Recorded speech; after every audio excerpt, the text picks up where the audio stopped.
Hello, my name is Robert Dean Steele, and I just got back from a wonderful prayer meeting at Cornerstone Community Church.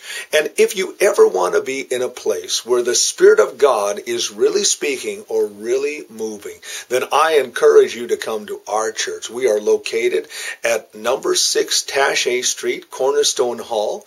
And of course, we also meet at Braeside Presbyterian Church, and that's number 6 Bernard Street in St. Albert. Now, that's enough of the advertising. I really want to share with you some of the exciting things that God has been speaking to us and sharing with us. The first thing that we talked about tonight was the fact of what God was doing around the world. There is no doubt that Joel 2:28 is almost upon us, because what we see happening right now is the great apostasy.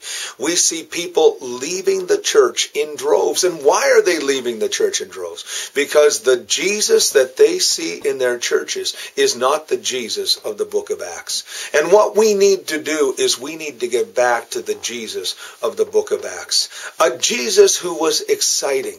A Jesus who gave us the power to see what miracles and signs and wonders were all about. Now, there are people that declare, well, the signs, the wonders, and the miracles went out with the apostles. The only reason they say that is because they haven't seen them in their lives. When was the last time you saw someone get out of a wheelchair? When was the last time you saw God do something very wonderful? Let me tell you a little story about what happened to me. When I first became a pastor, I remember it very specifically. It was my first Sunday. And in the church that I served, which was Highway Christian Center, we believed in the moving of the Holy Spirit. We believed in healing.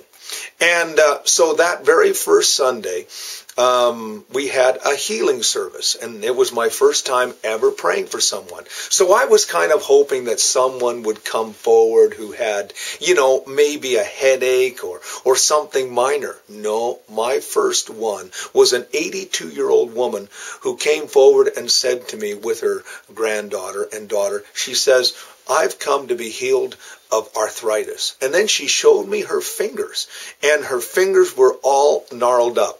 So what I simply did was, well, I believe Jesus can heal you. Of course, in my mind, I'm going, oh, Lord, this is going to be a tough one. Well, Lord, I got nothing to lose because I'm relying on you. And so I closed my eyes, and with the best Pentecostal faith that I ever had, I prayed. And all of a sudden, I heard this whooping and this hollering. They said, it's a miracle. It's a miracle. Look at my fingers, Pastor. And right in front of my eyes, these gnarled fingers turned straight. Well, I'll tell you something. People got excited. I got excited. I was more excited because of the fact that God actually answered my prayer.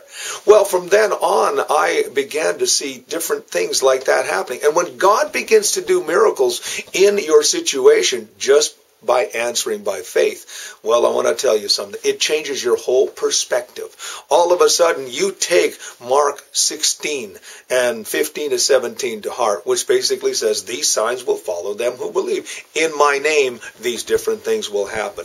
Well, it's time for us to get back to those basics, getting back to the book of Acts. And that's some of the things that we were talking about in our first part of our meeting, where we were talking about what God was doing in the book of Acts, and how that we needed to see that back in the church today. People need to see a God who is alive.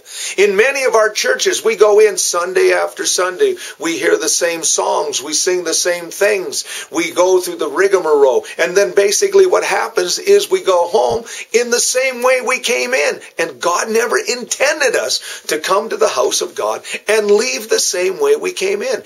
God intends us to fully experience Him. When we gather together and we hear the Word of God should excite us. The Word of God should make us feel alive. We should come out of there saying, that was a good word from the Lord.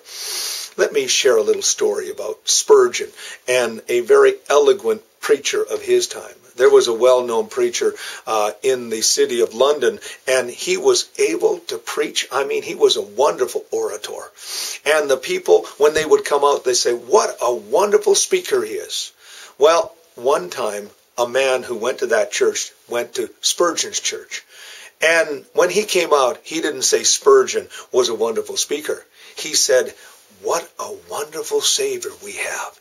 You see, Spurgeon focused on Jesus Christ. We need to come back and we need to focus on Jesus Christ and the demands and the commands of Jesus Christ. We are to love the Lord with all our heart, soul, mind, and strength, and love our neighbor as ourselves. I wonder today if we really have the love of God. One of our leaders talked about that tonight. He said the real problem from what God was showing him is that we have a loveless Christianity. We don't love God the way we should.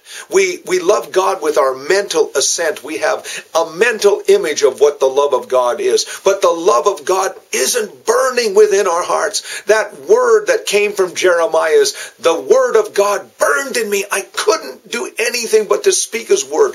I wonder if that's you. Is the word of God burning in your heart? You just want to share it? You say, well, that's for emotional people. No, that is for people who have the zeal of God.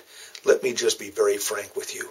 If you haven't got a love for the word of God, if you haven't got a love for prayer, if you can skip out of church, then I'm going to be very blunt with you.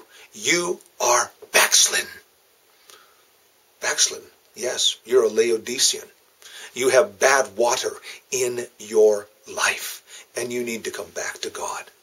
You see, we need to come back to the things of God. God has commands. God has demands on our lives. But most of us, well, we don't want God to interfere in our plans and purposes, because the truth of the matter is there are plans and our purposes. So tonight, my exhortation and my challenge for you is, come back to God. Let the zeal of God burn within your heart again. And if it isn't happening, don't leave your place of prayer and don't leave your place of the Bible until it burns in your heart. Then, and only then, can you be the effective Christian that God wants you to be. My name is Robert Dean Steele. You have yourself a great and godly day.